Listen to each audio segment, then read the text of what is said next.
Greetings and welcome to Mount Vernon Unitarian Church. I'm the Reverend Christian Schmidt, the interim minister of this congregation. Whether this is your first time with us or your 1001st, know that you are welcome here and we are glad to have you. Currently, we're meeting virtually only, though that's about to change in the next couple weeks. And we're glad we can provide this forum to find comfort and recommit ourselves to the mission of supporting one another in our spiritual journeys, working for justice, caring for the earth, and building the common good. We gather to recommit ourselves to dismantling systems of oppression and justice. It is good to be together. I have a few quick reminders for you.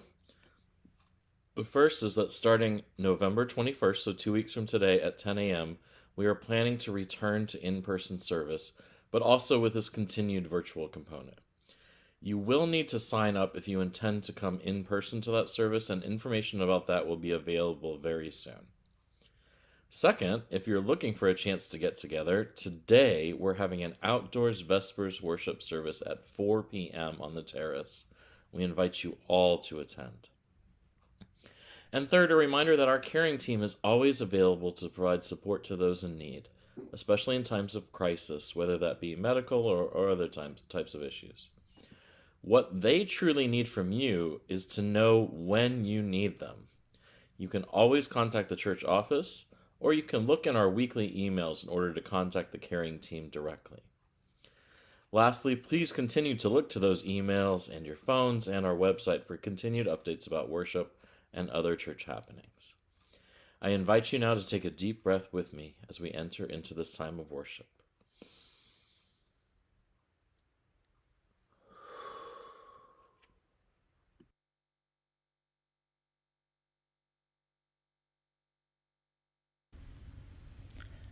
Our Unitarian heritage bids us light our chalice in the name of freedom, in the light of reason, in actions of tolerance. We gather in community to celebrate a heritage of freedom, reason, and tolerance. Our Universalist heritage bids us light our chalice in the name of faith, in the light of hope, in actions of love. We gather in community to celebrate a heritage of faith, hope, and love.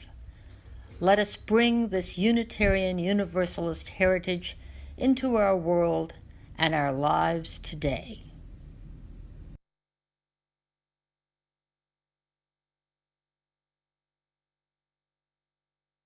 Good morning.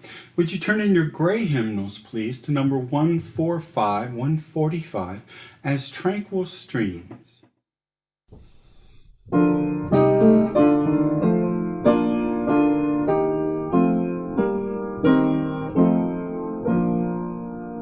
As tranquil streams that meet and merge and flow as one to seek the sea, our kindred hearts and minds unite to build a church that shall be free, free from the bonds that bind the mind to narrow thought and lifeless creed, free from a social code that fails to serve the cause of human need, a freedom that reveres the past but trusts the dawning future more, and bids the soul in search of truth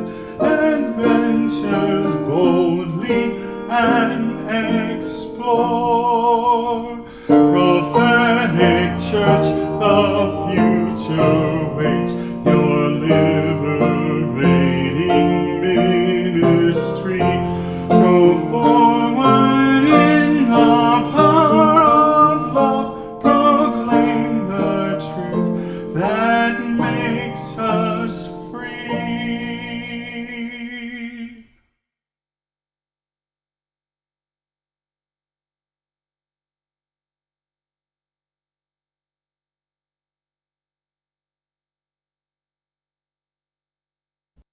Let us join our voices in the covenant found on the screen and in your heart. Love is the teaching of this church. The quest of truth is its daily task, and service is its prayer. To dwell together in peace, to seek knowledge and freedom. To serve life in community, to the end that all souls shall grow in harmony. This is our covenant with each and with all. Let us join our voices in the covenant found on the screen.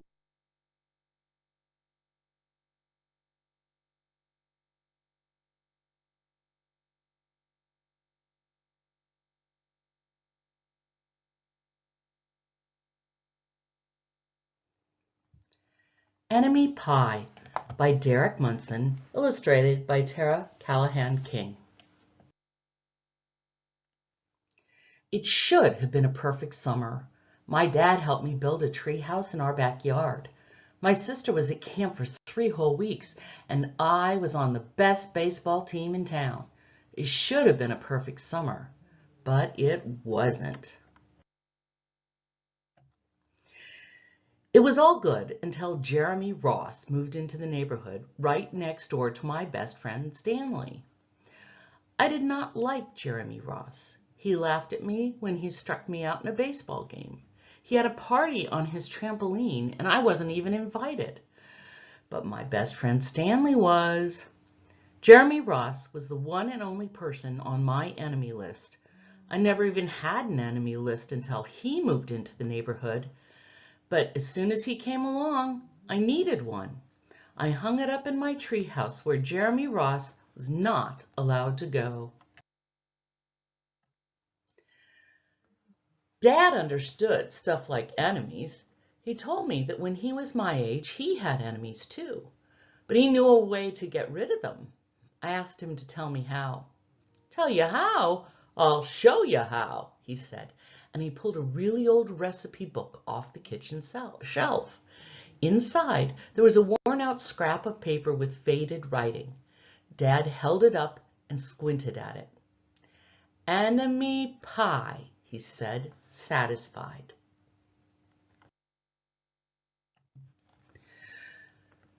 You may be wondering what exactly is in enemy pie. I was wondering too. But Dad said the recipe was so secret he couldn't even tell me. I decided it must be magic. I begged him to tell me something, anything. I will tell you this, he said, enemy pie is the fastest known way to get rid of enemies. Now, of course, this got my mind to working. What kinds of things, disgusting things, would I put into a pie for an enemy? I brought Dad some weeds from the garden, but he just shook his head. I brought him earthworms and rocks, but he didn't think he'd need those. I gave him the gum I'd been chewing all morning. He gave it right back to me. I went out to play alone. I shot baskets until the ball got stuck on the roof. I threw a boomerang that never came back to me. And all the while, I listened to the sounds of my dad chopping and stirring and blending the ingredients of enemy pie. This could be the great summer after all. Enemy pie was going to be awful. I tried to imagine how horrible it must smell, or worse yet, what it would look like. But when I was in the backyard looking for ladybugs, I smelled something really, really, really good. As far as I could tell, it was coming from our kitchen. I was a bit confused.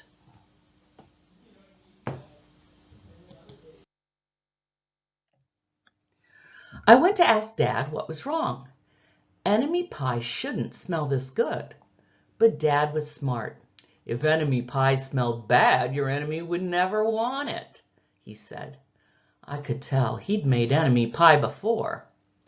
The buzzer rang, and Dad put on the oven mitts and pulled the pie out of the oven. It looked like plain old pie.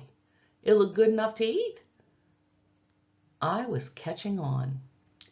But still, I wasn't really sure how this enemy pie worked. What exactly did it do to enemies? Maybe it made their hair fall out or their breath stinky. Maybe it made bullies cry. I asked Dad, but he was no help. He wouldn't tell me a thing. But while the pie cooled, he filled me in on my job. He talked quietly. There's one part of enemy pie that I can't do. In order for it to work, you need to spend a day with your enemy. Even worse, you have to be nice to him. It's not easy, but it's the only way that enemy pie can work. Are you sure you want to go through with this? Of course I was. It sounded horrible. It sounded scary, but it was worth a try. All I had to do was spend one day with Jeremy Ross, and then he'd be out of my hair for the rest of my life. I rode my bike to his house and knocked on the door. When Jeremy opened the door, he seemed surprised. He stood on the other side of the screen door and looked at me, waiting for me to say something. I was nervous. Can you play? I asked. He looked confused. I'll go ask my mom, he said. He came back with his shoes in his hand. His mom walked around the corner to say hello. You boys stay out of trouble, she said, smiling. We rode bikes for a while and played on the trampoline. Then we made some water balloons and threw them across the street. Jeremy's mom made us lunch. After lunch, we went over to my house. It was strange, but I was kind of having fun with my enemy. He almost seemed nice. But of course, I couldn't tell Dad that, since he'd worked so hard to make this enemy pie. Jeremy Ross liked my basketball hoop. He said he wished he had a basketball hoop, but they didn't have room for one. I let him win a game, just to be nice. Jeremy Ross knew how to throw a boomerang. He threw it, and it came right back to him. I threw it, and it went over my house and into the backyard. When we climbed over the fence to find it, the first thing Jeremy noticed was my treehouse. My treehouse was my treehouse. I was the boss. If my sister wanted in, I didn't have to let her. If my dad wanted in, I didn't have to let him. And if Jeremy wanted in, can we go in? He asked. I knew he was going to ask me that.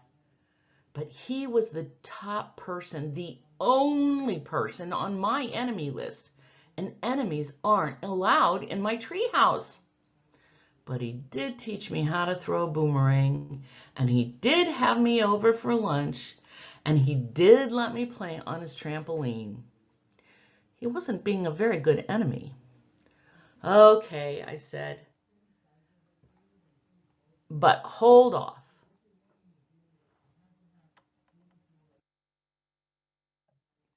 I climbed up ahead of him and tore the enemy list off the wall. I had a checkerboard and some cards in the treehouse, and we played games until my dad called us down for dinner. We pretended we didn't hear him, and when he came out to get us, we tried to hide from him. But somehow he found us. Dad made us macaroni and cheese for dinner, my favorite. It was Jeremy's favorite too. Maybe Jeremy Ross wasn't so bad after all. I was beginning to think that maybe we should just forget about enemy pie. But sure enough, after dinner, Dad brought out the pie. I watched as he cut the pie into 8 thick slices. Dad, I said, it's super nice having a new friend in the neighborhood. I was trying to get his attention and trying to tell him that Jeremy Ross was no longer my enemy. But Dad only smiled and nodded. I think he thought I was just pretending. Dad dished up the plates side by side with big pieces of pie and giant scoops of ice cream. He passed one to me and one to Jeremy. "Wow," Jeremy said, looking at the pie. "My dad never makes pies like this." It was at this point that I panicked. I didn't want Jeremy to eat enemy pie. He was my friend. I couldn't let him eat it. "Jeremy, don't eat it. It's bad pie. I think it's poisonous or something." Jeremy's fork stopped before reaching his mouth. He crumpled his eyebrows and looked at me funny. I felt relieved. I'd saved his life. I was a hero.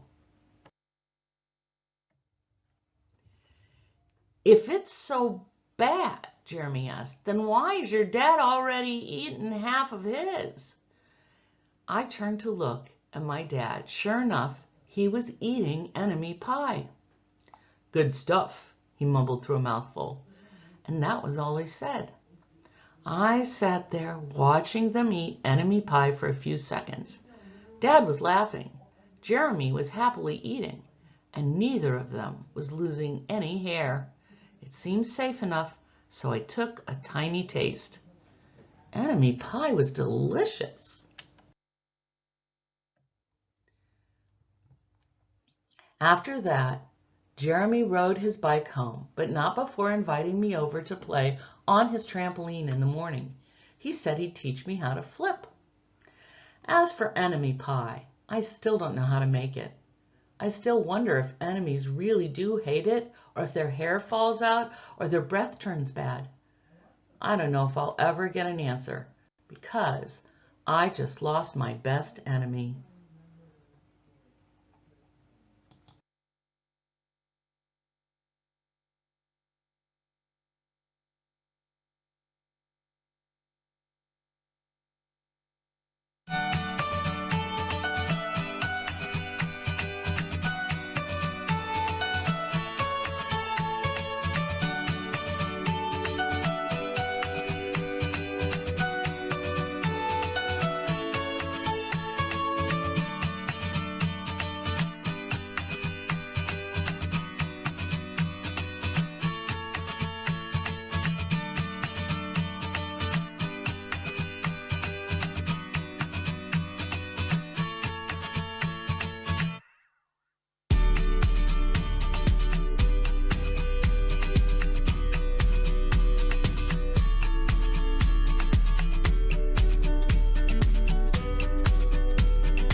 Please take a moment to prepare yourself for our time of prayer and silent reflection.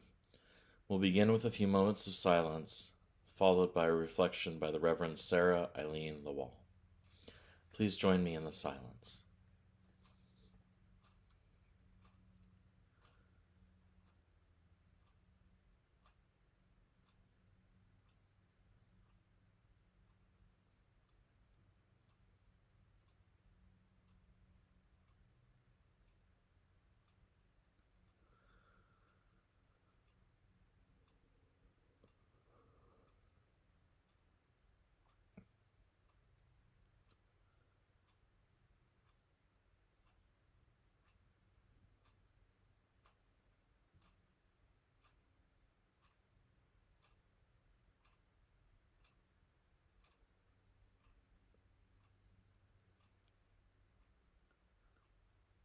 Our prayer today comes from the Reverend Sarah Eileen Lawal. It's called Seeking That Which Unites Us.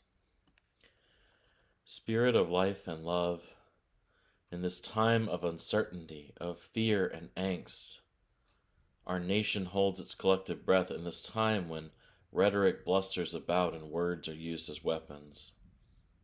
Our nation clenches its fists, tightens its shoulders, eyes squeeze shut, some preparing for a fight. May we remember we are a people of resilience. We have faced uncertainty before. We have weathered storms. We have been consumed by flames, and we have risen like the phoenix from the ashes. We will again. We, the people. May we remember our shared humanity, our universal kinship, our interdependence, as we unclench our fists and breathe together, breathing in love, breathing out peace.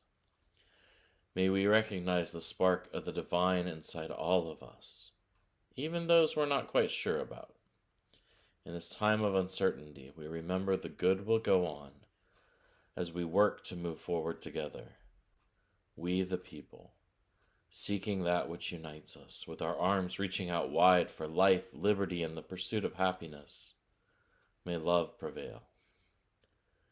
In the name of all that is holy, we pray. Amen.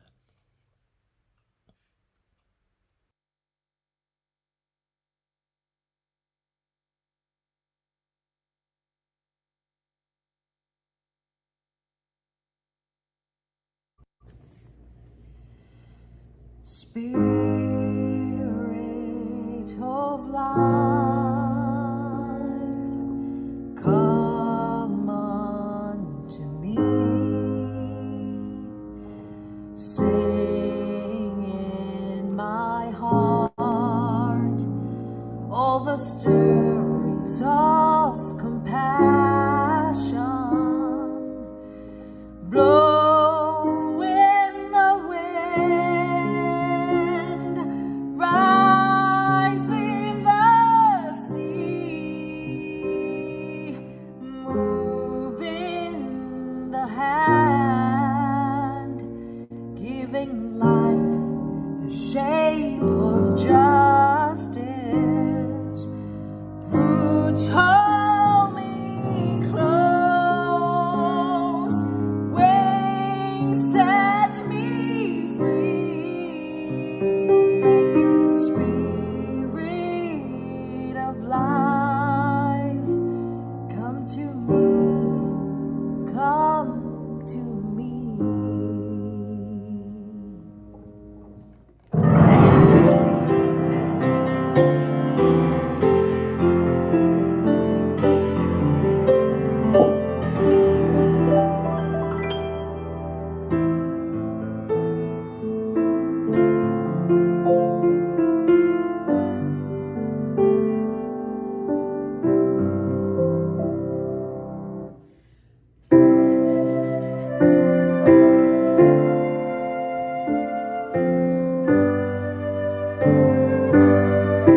We have the great pleasure of welcoming new members to our congregation today. It's always an exciting time in a congregation to welcome new members into our community. And even during these interesting times of COVID, we're happy to do that and to welcome new people. Linda, would you please say the names of all our new members who are joining? Okay. This is Po Chen and Jenny Gilbert, Chris and Fran Edwards, Carolyn Lace, Nan Zimmerman.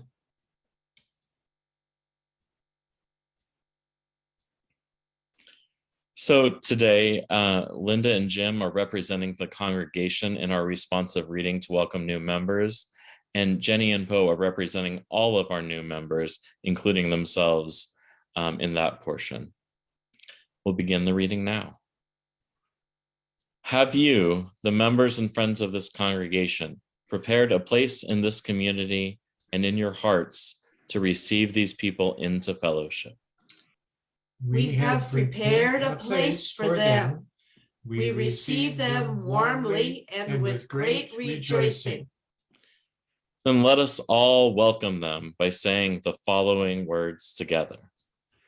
We, the members and friends of the Mount Vernon Unitarian Church, welcome you into our religious community as new members.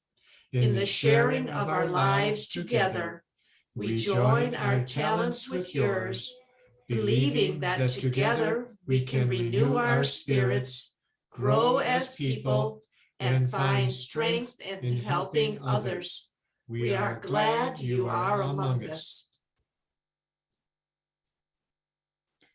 We willingly join this religious community and support your efforts to search for, create, and celebrate meaning in life. We are glad to be among you. I now charge you as new members of the Mount Vernon Unitarian Church to share with us your creative thoughts, your vital experiences of life, your questions, your doubts, your discoveries, and the principles which matter most to you. I charge you to shake us up with your honest thinking, to stir us with your conscience, and to stimulate our hopes with your dreams. Welcome to this blessed community. And let me add my own welcome to that. We're so glad to have you as new members and for all of our new members. Welcome to this community. We look forward to getting to know you so much better. This morning's reading is Universalism in Practice by the Reverend Nancy McDonald Ladd, Senior Minister of River Road Unitarian Universalist Congregation in Bethesda, Maryland. Did Michael Brown steal the cigars from the convenience store in Ferguson that day? National headlines wrapped themselves around that question as if the answer to it changed anything at all, including the death and the suffering and the loss.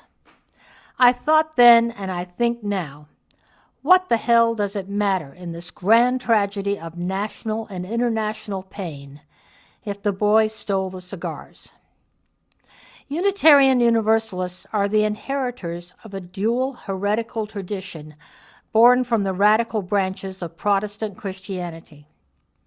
We have taken our foundational doctrines in all sorts of innovative directions over the centuries, but our theological heritage remains the same. Unitarianism, one God, not three, not mediated or modified by Jesus or any other prophet, but one God.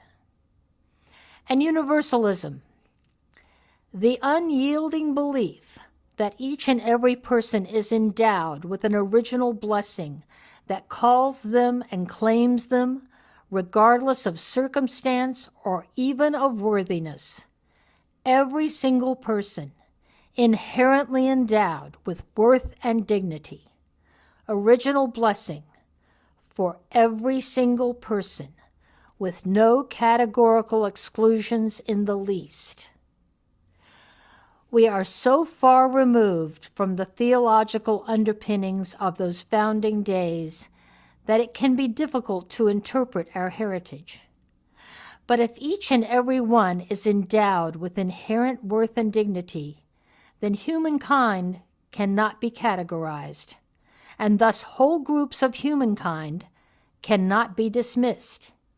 It is not just one kind of person or one category of persons who are offered every blessing of life and every dignity. It is everyone, whether you deserve it or not, whether you stole the cigars or not. It does not matter. By focusing our national discourse on Michael Brown's perceived culpability or lack thereof, we seem to be asking as a nation if he did or did not deserve to die that day.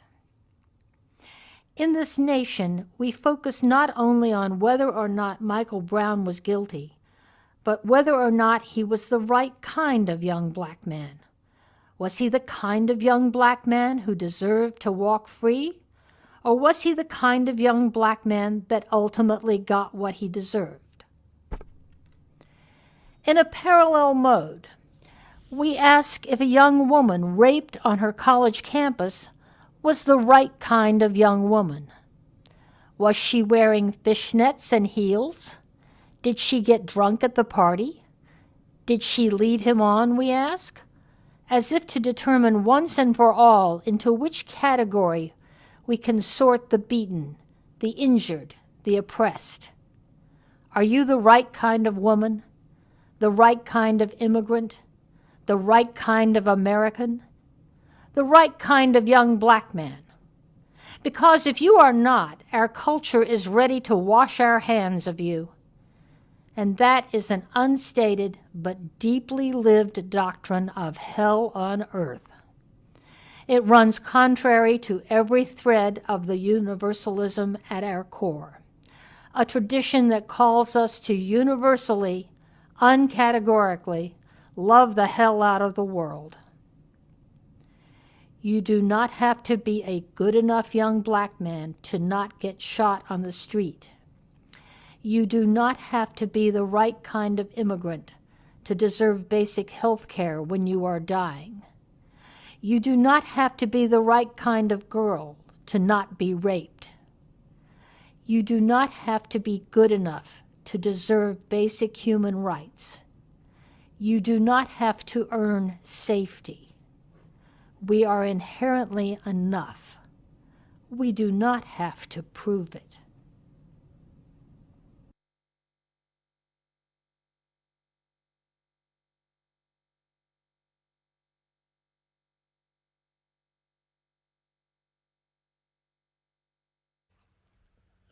In the 19th century, an argument threatened to rip apart the fledgling Universalist denomination in the United States.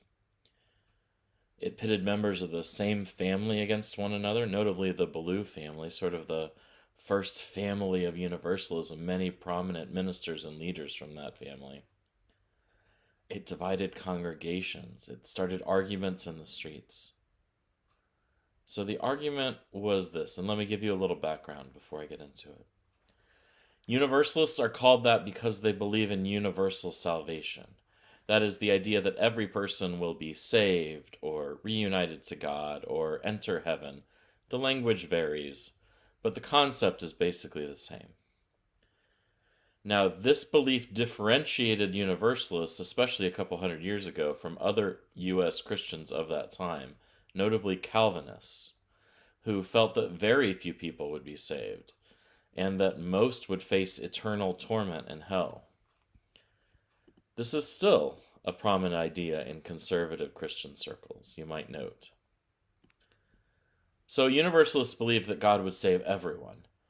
But, and this is a very important but, they came to disagree about how that would happen. And that disagreement is what nearly ripped them apart forever. It came down ultimately to what they thought about human nature, and this is something that a lot of Unitarian Universalists actually get wrong today. Historical Universalists didn't think people were necessarily very good. You may feel differently. But God, they believed, was so good that God would save everyone, no matter how terrible they were. And so the argument ultimately came down to this. Upon one's death, would you instantly be saved and welcomed into God's presence, all mistakes and sins and shortfallings erased?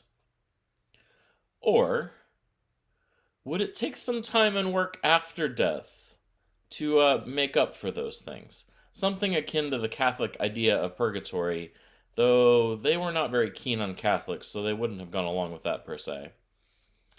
Would it take something for souls to finish their work, even after death, in order to reconcile themselves to God? Now, the first group, those who thought salvation would happen instantly upon death, they were sometimes called death and glory. They were known as Ultra-Universalists. The other group was called Restorationists, after the idea that more would need to be done to restore oneself to God. One noted restorationist, the Reverend L. Hannon Winchester, had argued that this period of limited punishment, this time after death in which you would continue to work on yourself, wouldn't last more than 40,000 years, in case you were worried. So a long time, but not eternal. In fact, my wife and I have a running joke about this. To the extent that I have an opinion about this schism, I think I agree with the Restorationists. And so when Kristen and I are at home and do or say something maybe mildly inappropriate, an off-color joke or something, we tease one another that will be 5 more minutes in hell for saying that. In any case, this argument, which mostly played out in published sermons and pamphlets and in who was welcome in whose church, went on for several decades, and it didn't really end until Hosea Ballou, the most prominent Ultra-Universalist, died in 1852, at which time most Universalists had come to the Restorationist position. And after that, the controversy slowly died, and the onset of the Civil War pushed other issues, notably slavery and the Union, to the forefront. It's important to understand, though, our history in order to know where we've come from and where we are today. This argument from almost 200 years ago might seem sort of silly to us today. What does it matter exactly how everyone gets saved as long as they do? But it's also a reflection, or perhaps a derivative, of a long-standing argument in American theology. Are we saved because of who we are, or because of what we do? This has been at the core of endless arguments in Christianity. Are we saved by faith or by works, is the classic formulation. Our Unitarian Universalist version might be more like, is our worth determined by simply who we are as humans, or by what we do with this life? I contend that this has been one of the two great tensions in Unitarian Universalism, the other being between the needs of the individual and the needs of the community. That's for another sermon, another day, though. So most Unitarian Universalists today probably don't particularly believe in saving, at least not in the sense that many religious folks talk about it. If salvation is to mean anything, it needs to be about the world we see and experience here and what we do in it. Our first Unitarian Universalist Association principle says that all people have inherent worth and dignity. But our Unitarian Universalist teachings also say that we have to go out and make a difference in the world, that we're here not just to make ourselves better, but to help everyone. And of course, this is not really an either or, it's a both and. We have inherent worth and dignity, and we're called to make a difference in our world for the better. And more importantly, every person has inherent worth and dignity. And until we have made a world that recognizes and honors that, we're not done. This indeed is what Black Lives Matter has pointed out, that in this country, black lives simply have not mattered as much as other lives. And until we do something about that, until we have rectified that, until black lives matter as much as any other lives, then we still have work to do. So this historic near schism in Universalism is only the most obvious manifestation of how this plays out in religious life, in our religious life. We also see it in our perfectionism, our desire to make sure our words and thoughts are perfect at the expense of doing actual, often messy, work out in our communities. We know this struggle here and in all our congregations. Are we called to right thought or right action? The answer, of course, is still both. It's not a problem we can solve. It's a tension we have to continually manage. When we are too focused on getting things just right, we need to get out and do the work. Or when the work has become confusing or overwhelming, it's time to refocus on who and what we are. And so this interim time of ministry, I hope, provides us a chance to look at how this tension plays out in our congregation and in our larger communities. How we have perhaps held ourselves back at times for fear of doing or saying the wrong thing. Or how we have jumped in without knowing what we were doing and made a mess of things. Because this is the truth we have to continue to hold. That yes, our ideas really matter. That they affect how we perceive and act in the world. And the reverse too. That our actions in the world shape and change our ideas. This is the profound truth that Unitarian Universalism has for us. Our ideas matter, our actions matter, and we have to make sure that they integrate and coexist and feed on one another and make us into strong, healthy people who are ready to be transformed always for the better, always knowing that there are more truths to be learned, that there is more work to do. May it be so.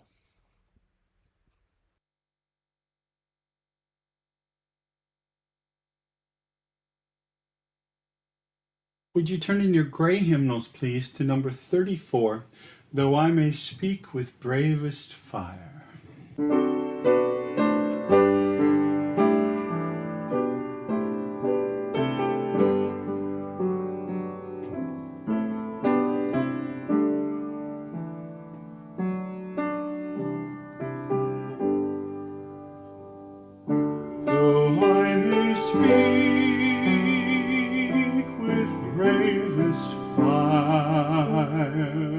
And have the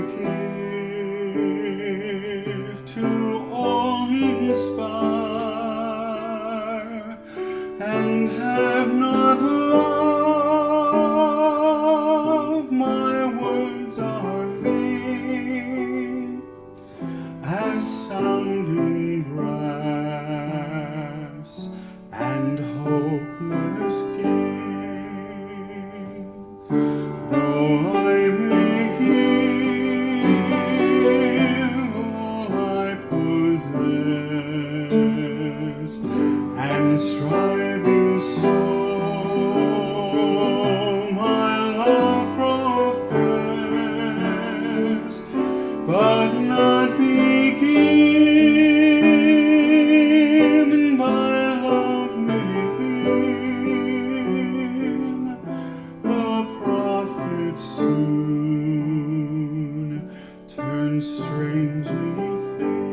Will you join me as we unite our voices to recite the words to extinguish our chalice, words known within our hearts and can be found displayed upon your screen? We extinguish this flame, but not the light of truth, the warmth of community, or the fire of commitment. These we carry in our hearts until we are together again.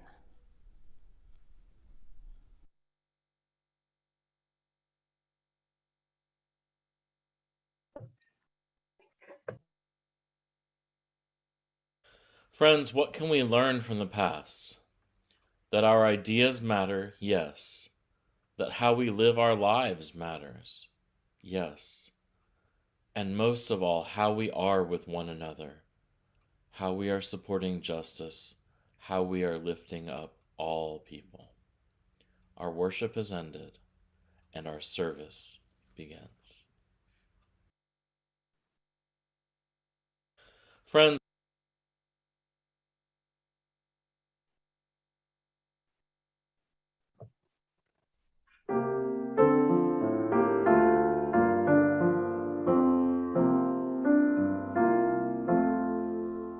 O brother, sun, you bring us light, all shining round in fiery might.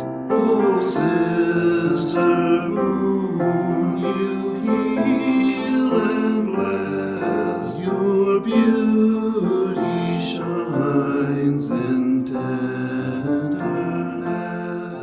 O brother wind, you sweep the hills, your mighty breath both freshens and fills. O sister water, you cleanse and flow through rivers and streams in ice and snow.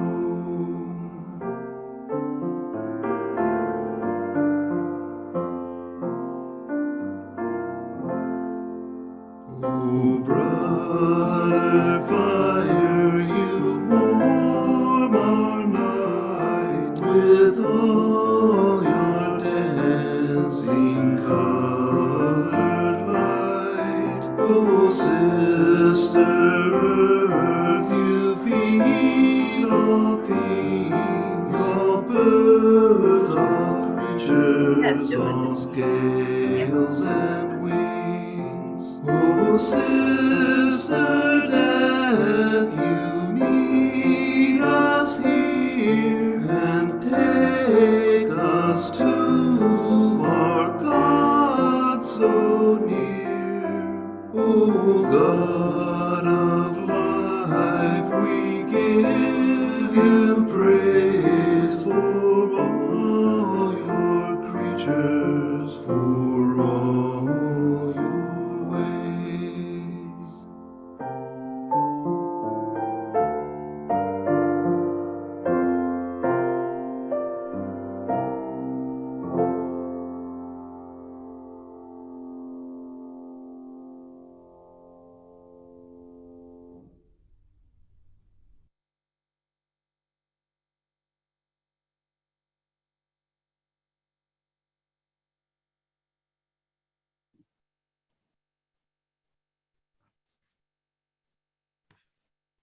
Art video. No, you know, we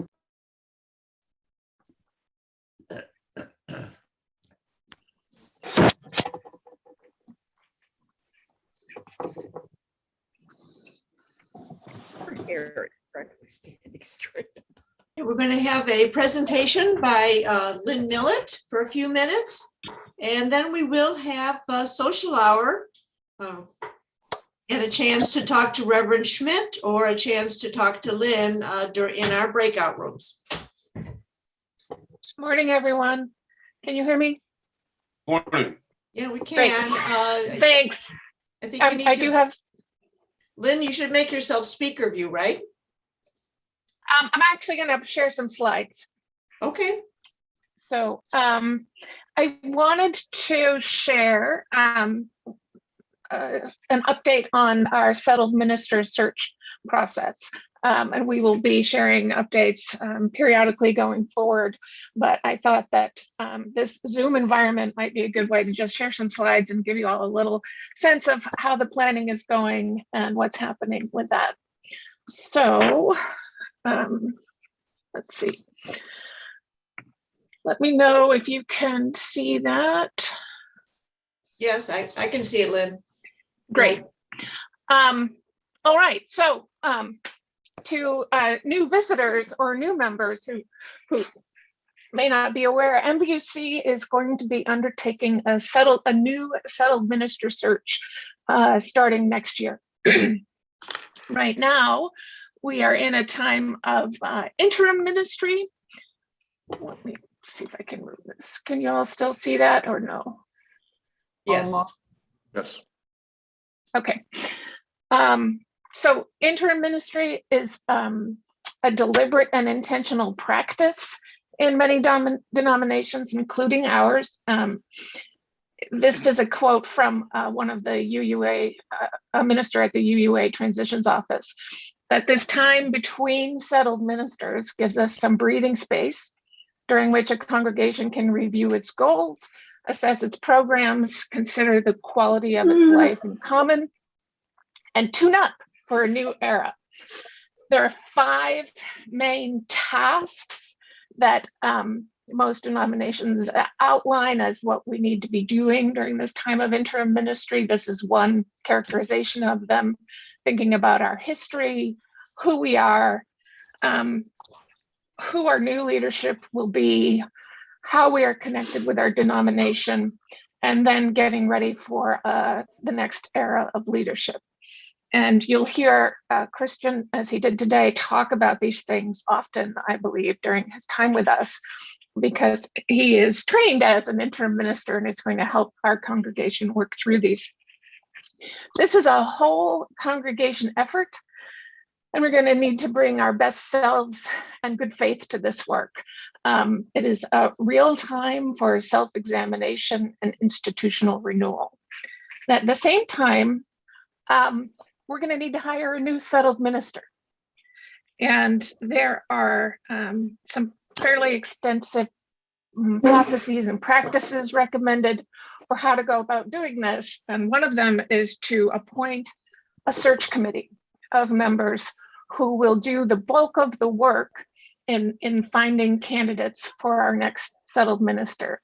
What I have here on this slide is just a little bit of the draft schedule that the board and the nominating committee have been working out based on our own bylaws and the UUA guidelines. This fall and winter into the beginning of next year, we will be soliciting nominations from all of you as to who would be good to serve on the search committee. Then in the spring, we'll recruit nominees. We're going to need to establish a budget. A settled ministerial church's search is not cheap. And at the annual congregational meeting, we will vote on the search committee, which will be 7 members. And then the board, next year's board, will appoint 2 liaisons from that board to work with the search committee.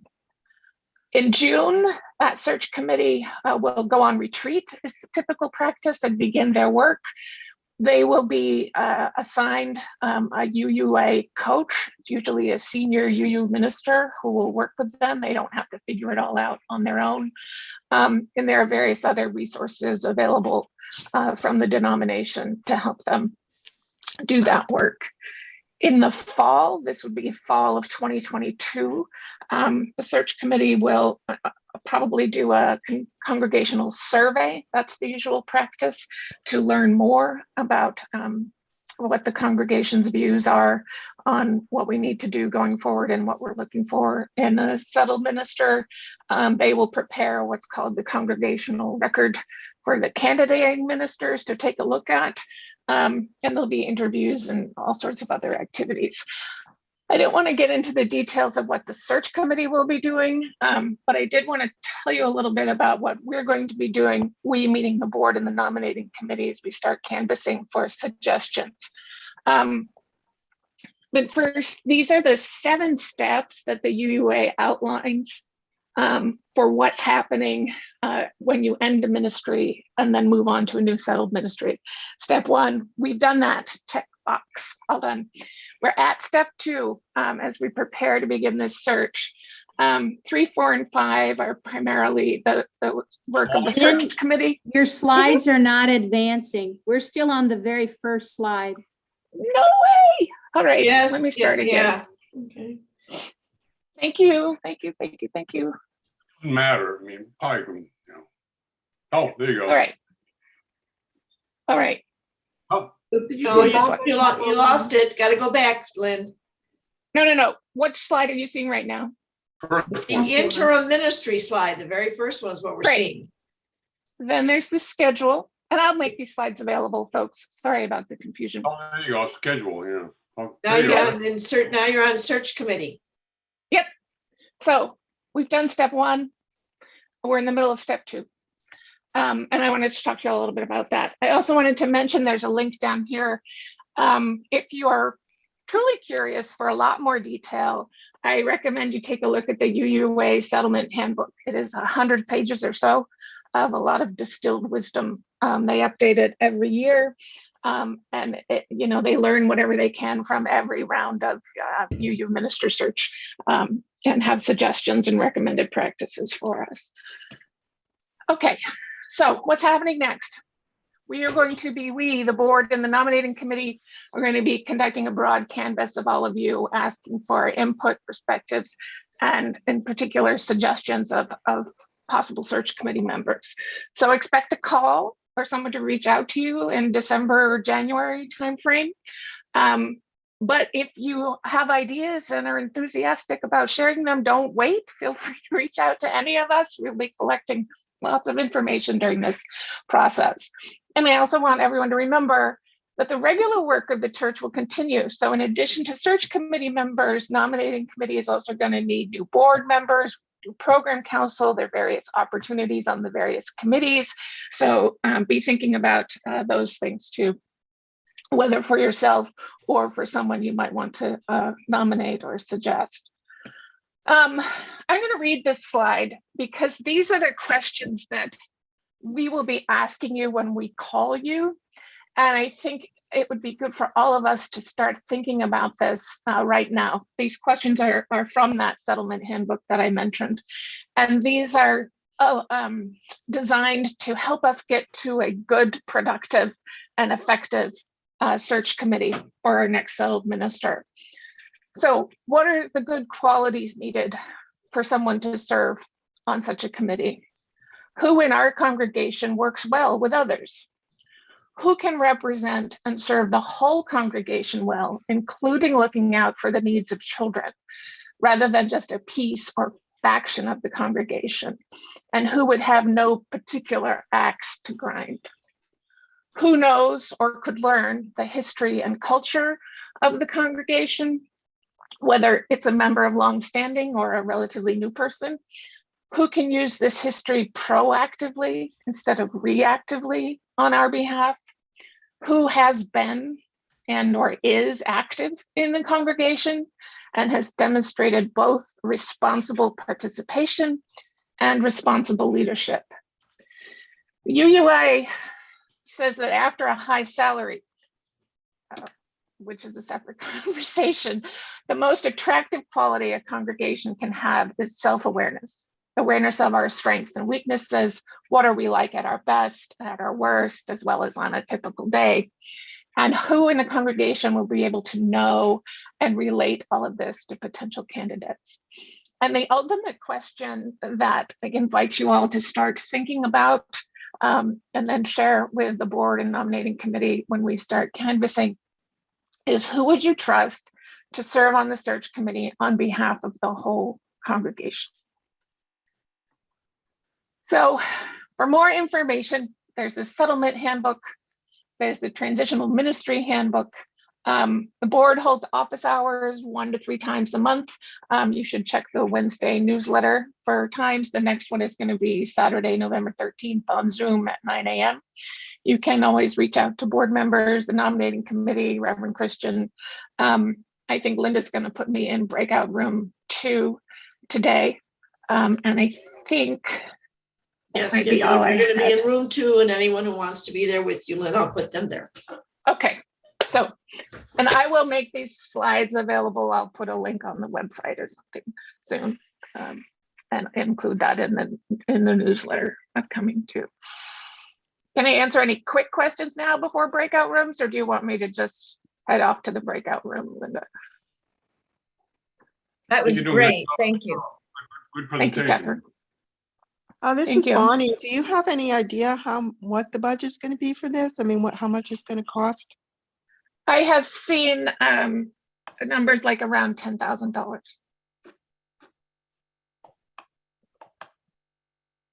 It depends on the size of the congregation and the things like that, but that's the rough estimate I've seen. Where will the slides be made available? I'll put them on the web, and I'm trying to think where I can put a link in the Facebook group to them. You can email me and I can send you the link, and I'll try to get it into the newsletter too. Yeah, we can link them in next week's email too. This week's email, I should say. Yeah. And it should probably be made clear to newish members that our temporary interim minister is not allowed to apply for the job. Right. That's correct. That's part of the deal. Mm-hmm. Thank you, John. Okay, Lynn, you want to turn off the YouTube recording? Oh,